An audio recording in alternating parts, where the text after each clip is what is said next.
Chapter 107, Pizza.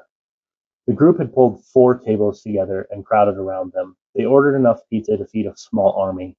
Stacked boxes, wings piled high, beer bottles sweating onto the tables, and the bottomless soda that Jake guarded like a treasure. The mood had shifted entirely. There was honest laughter now, easy smiles, a genuine sense of freedom that none of them had felt in days. Best of all, nothing about it felt forced. For a brief stretch of time, they were simply a group of friends sharing food. The restaurant itself grew loud around them. Conversations overlapped, people shouted to be heard, chairs scraped, the cups clattered. Only Cup sat back quietly, content to watch everything unfold around him, which was why he noticed almost immediately when Jake's face twisted into something that didn't belong. Cup leaned forward, narrowing his eyes. "What's up, Jake?" he asked. He tried to keep his voice low, but it carried. A few heads turned, then more. Within seconds, the entire table had gone quiet, every eye fixed on the boy. Jake swallowed hard. "Think we need a plan." "Yes," Liz blurted out far too eagerly. Several people shot her annoyed looks. Cup kept his tone calm. "Why?"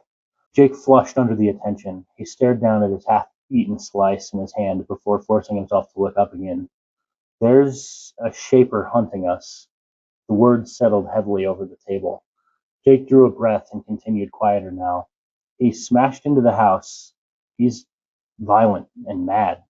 He looked from face to face as if begging them to understand what he was trying to say. "We knew they'd come looking," Vince said with a shrug. Jake shook his head. "I think he might kill us." The table erupted. Voices piled over one another, denials, questions, arguments, until the noise became meaningless. "Hush," Emily said sharply. Silence fell instantly. She turned back to Jake, her expression steady but intent. "Tell us what you saw, Jake." Jake nodded and spoke quickly, words tumbling out in a rush. He described the 3 Shapers descending from their transport in full armor. He explained how they moved like warriors, how their leader tore through the house in a fury, smashing anything in his path. He described the rage he'd felt radiating from him as he watched, and the order to summon a tracking mage. He finished in barely a minute, then looked around the table, searching for recognition in their faces. "Well, shit," Greg muttered into the quiet. "So what do we do?" Mina asked. "We hide, we run, we make a plan, and we go, right now." Liz's hands flailed as she spoke, the urgency frantic and almost comical. Aaron frowned slightly, though no one noticed. The table dissolved again into competing voices, every suggestion louder than the last. Even to Jake they all sounded wrong, pointless, desperate. A familiar knot tightened in his chest. He felt hunted again, helpless.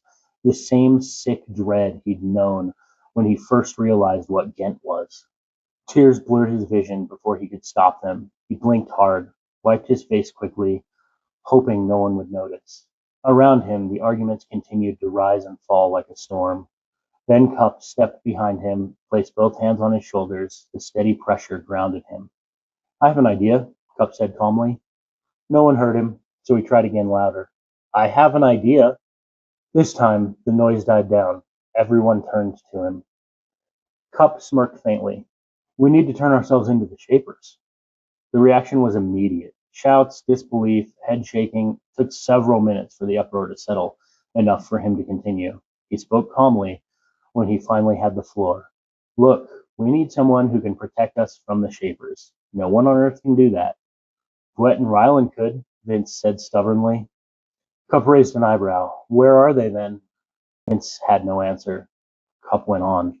"The only people here who can protect us from the Shapers are the Shapers. Unless you all have a secret way to contact your teachers, unless you know how to hide from trained mages who can track us in ways we don't understand or know."